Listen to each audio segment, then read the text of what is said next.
All right, people. So we back at it.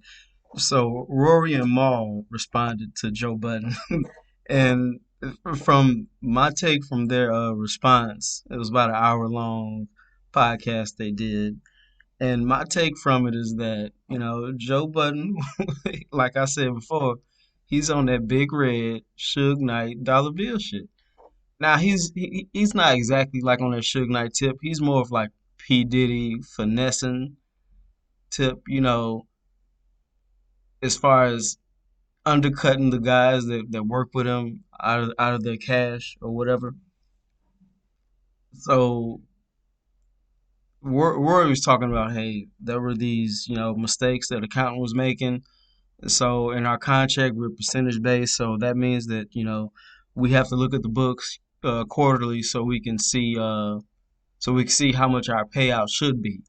So what Joe didn't want to do, he didn't want them to see the real books because anytime you actually see accounting, I have a business degree, so I work in business part time, and I've done people's taxes, for years. So usually when you actually see accounting, you do like a program like QuickBooks is like one of the most more popular things, which is especially if you're somebody who's making a lot of money and you have to keep track of it. You have to keep track of what's coming in and what's going coming out.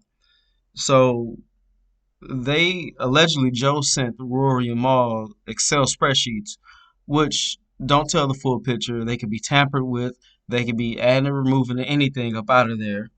When you use certain programs like QuickBooks, it's tied to a some of them are most of them like if you're dealing with a lot of money, it's tied to an actual bank account with like bank statements and things of that nature. So it's if basically if you try to commit fraud on QuickBooks, then you're committing fraud with the bank. If you got funny money going in and out, or if you're trying to hide money from certain people, that's you don't want them to see your actual books. So they're sitting up there complaining about that, which it was a part of their contract. They said that hey, we were supposed to see the books every quarter, which their lawyer and them was supposed to get it, but Joe isn't having it. And here's what I think happened. I think that as the podcast started growing, Joe started adding on features like the Cash App feature, like the Patreon feature. He started adding on all these features, and he'd be like, "All right, if I get him a little bit of this Patreon money, maybe they'll shut up and stop asking me about seeing the accounting books." And that didn't happen. So even though the Patreon money that Rory said was nice, he said that on a few occasions he said, "Nah, I don't want to take the Patreon money. Just give it to like the producers on the back end, the editors and things of that nature. The people, the smaller workers that they had working for them." Because he said he seen that everybody looked like they was overpaid and stuff like that. And Joe Budden took offense to that when he was like, why are you bringing up this money to anybody? Blah blah blah. I don't think Joe even wanted them to know about the.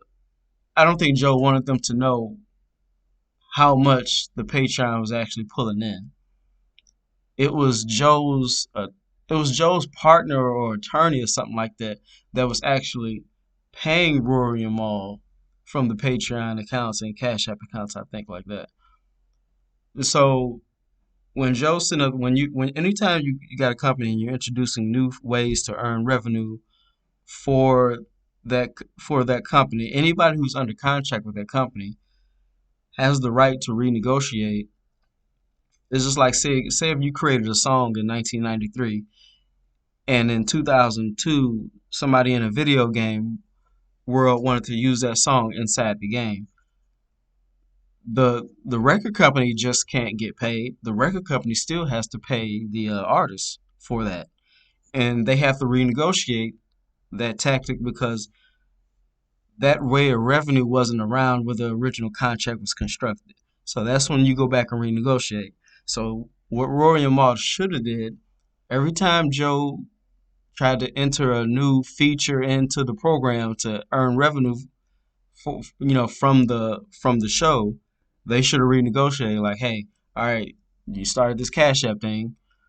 Maul gonna get 15%. I'm gonna get 15%, and then you get the rest of the Cash App. You got this Patreon. We gonna take 10% of the Patreon. I'm gonna get 10%. You know, Roy get 10%, Maul get 10%, then Joe get the rest. Joe wasn't having it. Joe got greedy.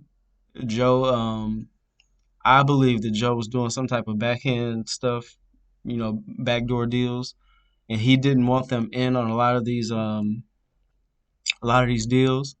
And if you look at the Joe's response to their response, he kind of he came on live and people in the chat were getting at him, and you could tell he was uneasy about it.